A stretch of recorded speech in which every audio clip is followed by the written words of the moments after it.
Bonjour à toutes et tous. Je remercie d'abord Frédéric, Maria Laura, Edgardo de m'avoir donné l'opportunité de faire cette présentation aujourd'hui sur un sujet dont je m'intéresse dans le cadre de ma thèse, qui porte sur des militants ayant fui l'Italie d'abord et l'Europe, en fait porte sur la circulation militante entre Europe et Amérique latine. Et je me concentre sur des groupes, notamment principalement italiens, ayant fui l'Italie d'abord et l'Europe ensuite, pour s'y réfugier en Amérique latine, mais surtout pour mener des actions en collaboration avec les régimes militaires argentins et chiliens. Ces militants appartenaient principalement à deux organisations de la droite subversive italienne, qui sont Avanguardia Nazionale et Ordine Nuovo. Alors, si dans les titres, je vais utiliser droite nationale révolutionnaire pour qu'elle soit plus identifiable pour tout le monde, mais moi, je préfère utiliser droite subversive tiré du eversivo italien parce qu'en fait, ça recoupe le mot eversivo, eversive, c'est plus utilisé en français, et recoupe les trois significats de ce terme et recoupe vraiment les quoi, les comment et le pourquoi de l'action de ces militants.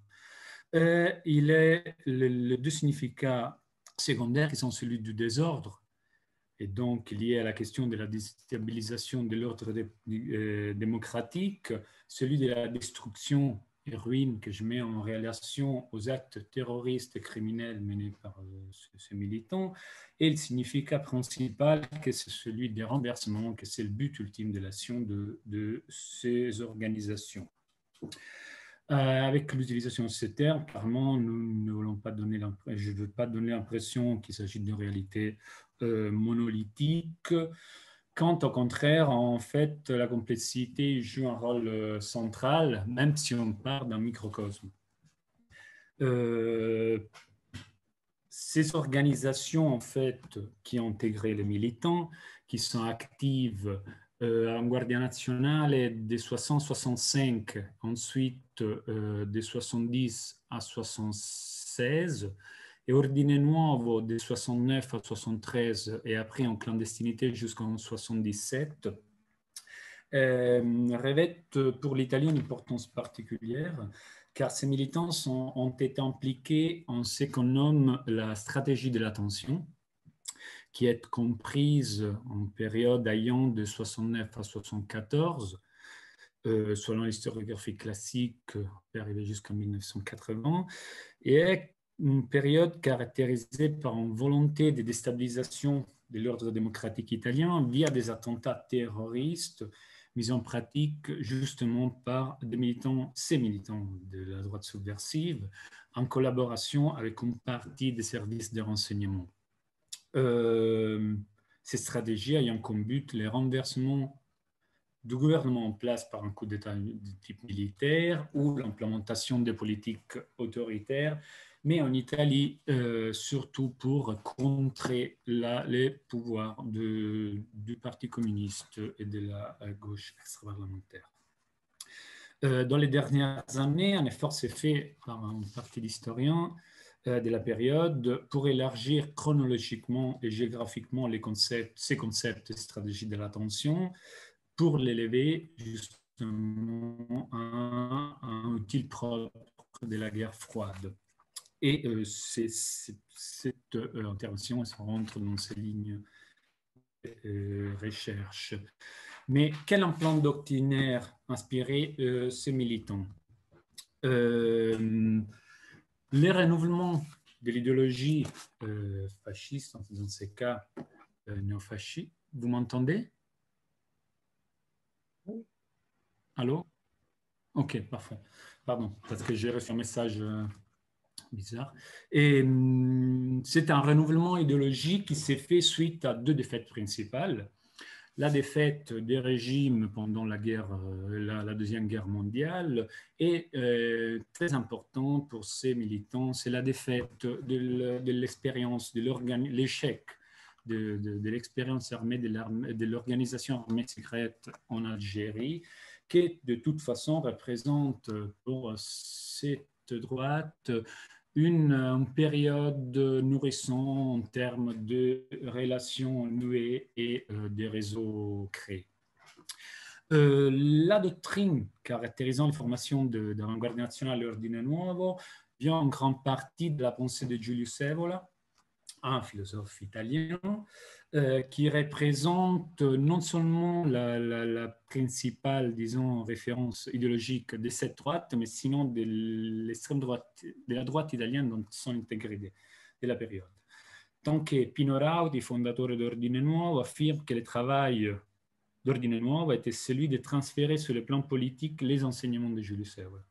Pour résumer, Evola préconisait une évolution de la société dans un sens hiérarchique, spirituel et aristocratique, et que la tâche fondamentale de l'extrême droite dans la période d'après-guerre était celle de la contre-révolution, ou plus précisément de la révolution conservatrice, pour mener laquelle la violence est en partie assumée, car, je cite, dans l'histoire de peuple, la paix et la liberté ont toujours été défendues avec décision. Quand ça n'a pas été le cas, on a vécu soumission et esclavage. La liberté, en fait, il faut la défendre selon Ordine Nuovo Avanguardia Nazionale des attaques de la démocratie de type du pacte atlantique et surtout de la conspiration rouge, concept important pour comprendre l'action de ces groupes. Selon l'idée de cette conspiration, tout événement qui affecte négativement la société est attribuable à l'action cachée du communisme. Manifestations, grèves, actions des syndicats, même la migration des campagnes vers les villes était considérée comme la mise en œuvre d'une stratégie marxiste pour disposer des masses mécontentes. Cet éloignement doctrinaire du pacte atlantique du bloc soviétique ouvre une configuration politique de troisième voie dont autre théoricien, dont s'est fait porteur Jean Thiriard, qui est un autre des théoriciens très important pour ces groupes de la droite subversive. Jean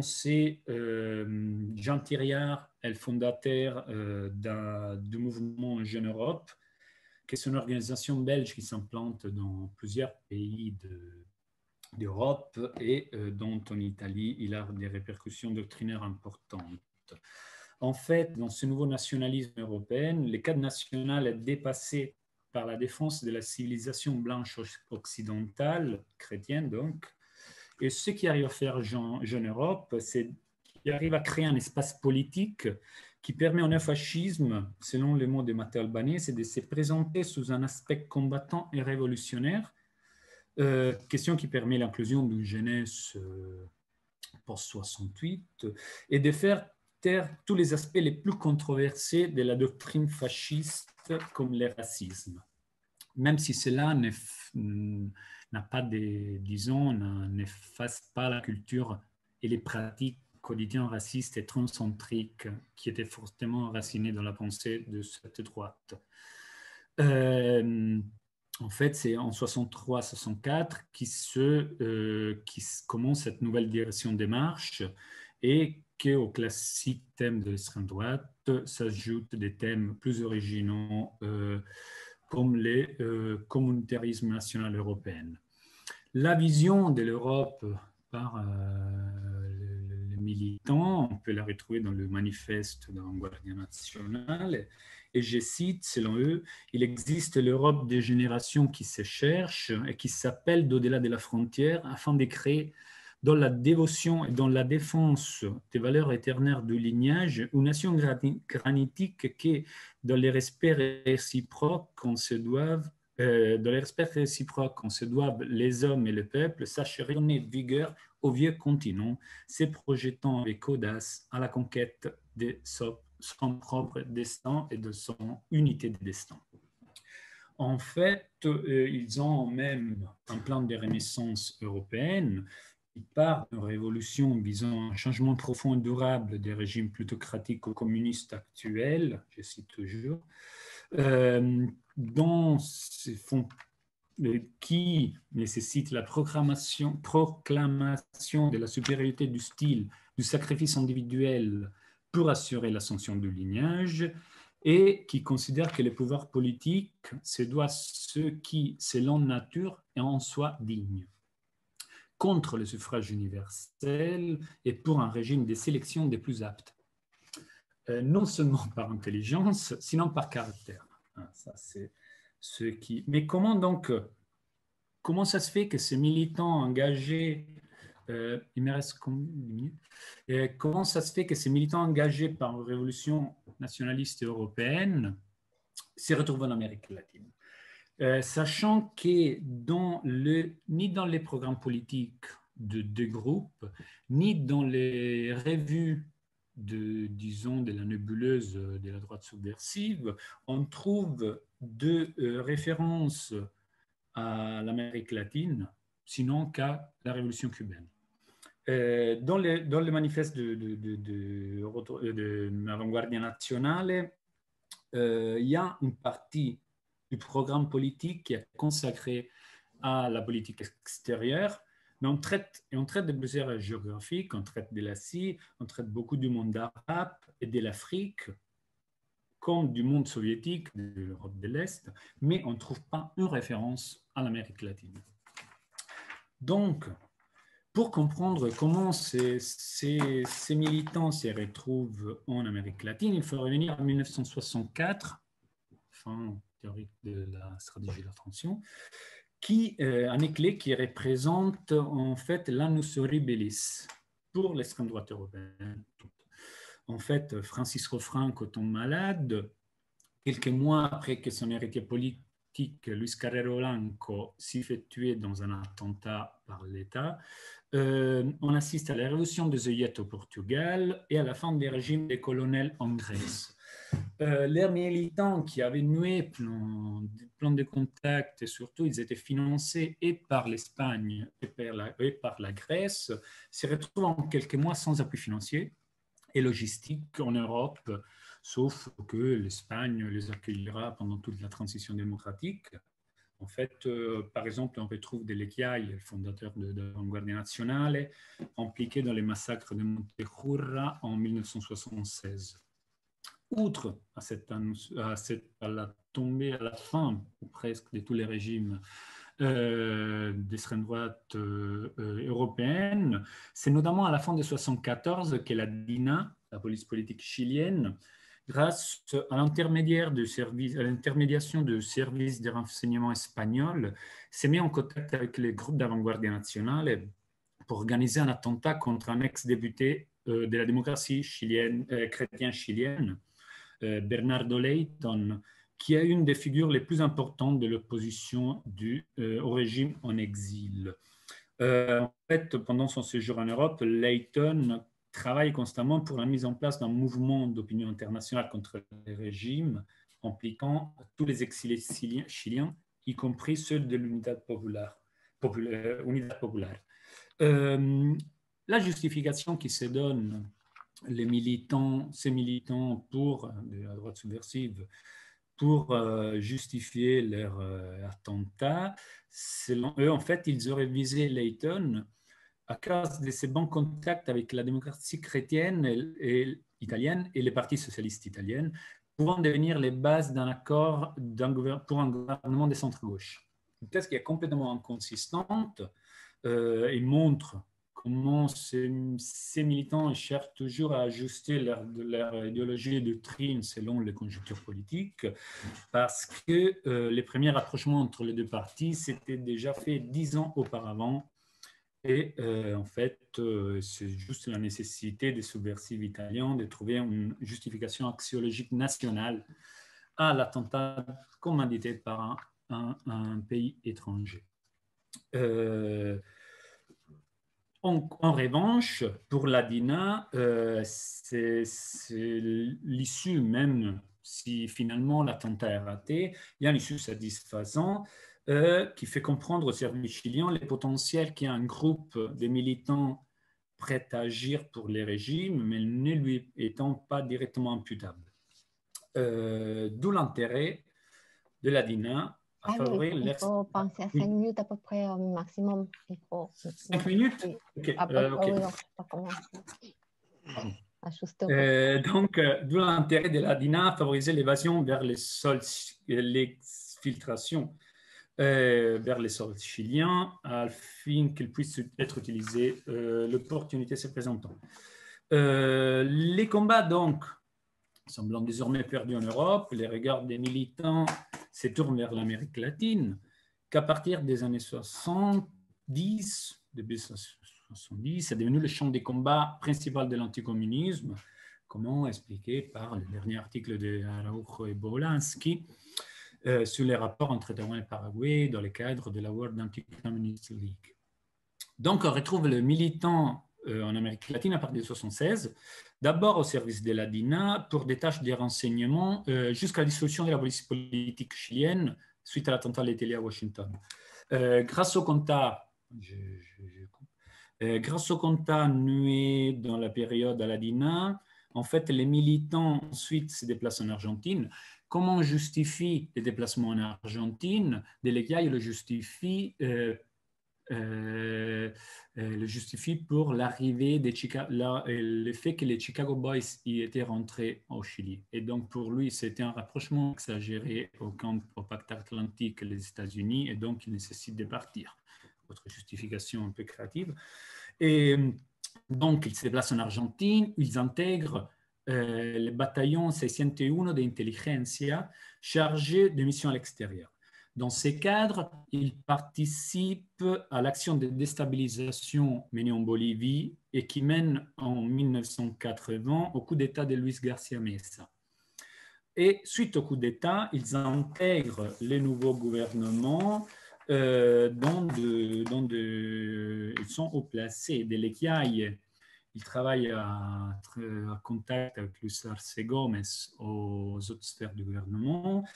Un autre, Luigi Pagliai, selon les services en italien, il est responsable de la majeure partie des violations, une grande partie de la violation des droits de l'homme pendant les régimes.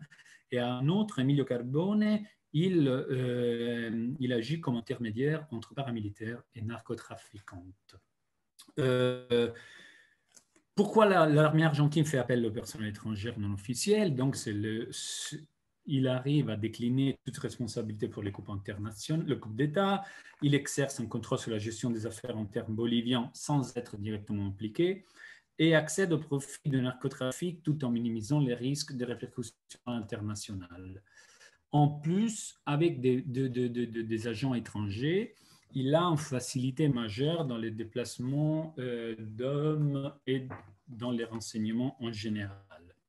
Mais en premier lieu, l'intérêt qu'il y a le régime argentin pour ses militants, c'est justement les techniques de déstabilisation dont les militants italiens se font porter.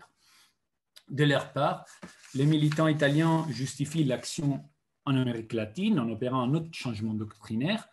En fait, comme on a dit, si dans la période d'après-guerre, on était passé de l'échelle nationale à l'échelle européenne, cette fois-ci, pour justifier l'abandon du combat en Europe, on fait référence à la centralité de l'Amérique latine pour les combats anticommunistes et le passage d'un combat national révolutionnaire à un combat pour les idéaux. Mais mis à part l'anticommunisme, je ne trouve pas on ne trouve pas d'autres points en commun entre la droite subversive et les régimes militaires latino-américains, ni économiques, ni idéologiques et ni politiques. Au contraire, on trouve dans cette action des contradictions majeures, que c'est les rapprochements en sphère atlantique, même si pas évident, pas explicite, et leur entrée dans la criminalité commune avec les narcotrafics. En fait, finalement, pour conclure, on peut soutenir que tout discours successif sur l'Amérique latine n'est qu'une tentative maladroite pour trouver une justification axiologique au militantisme dans la région et que l'idéologie, ou au moins ses concepts principaux, sont romantisés pour continuer à être de jeunes militants et modeler et configurer en continuation selon les conjonctures politiques. Je termine avec une citation. Pour prouver ça, en fait, sont les déclarations de Stefano Delle Chiaie. La comparaison entre la déclaration de Stefano Delle Chiaie en 1983, que lors d'un entretien avec un des principaux journalistes italiens, Enzo Biaggi, de l'époque, quand il répond à la question « Qui vous êtes ?», il répond « Un révolutionnaire au service des idées ». Quand dans les manifestes d'Avanguardia Nazionale, publié en 1972, on peut lire « La fraternité par un monde éloigné est illusoire et fausse quand elle ne commence pas par la solidarité avec qui appartiennent au même lignage, avec ceux qui partagent les mêmes traditions et qui luttent pour un destin commun. Pour ceux qui travaillent à tes côtés, pour ceux qui vivent sur ta même terre, partageant espoir et douleur. Faire semblant de se solidariser avec des mondes lointains avant de réaliser une communion concrète des souffrances et des destins avec nos proches, c'est créer un alibi pour son égoïsme en les couvrant de magnifiques intentions fausses et mensongères. Merci.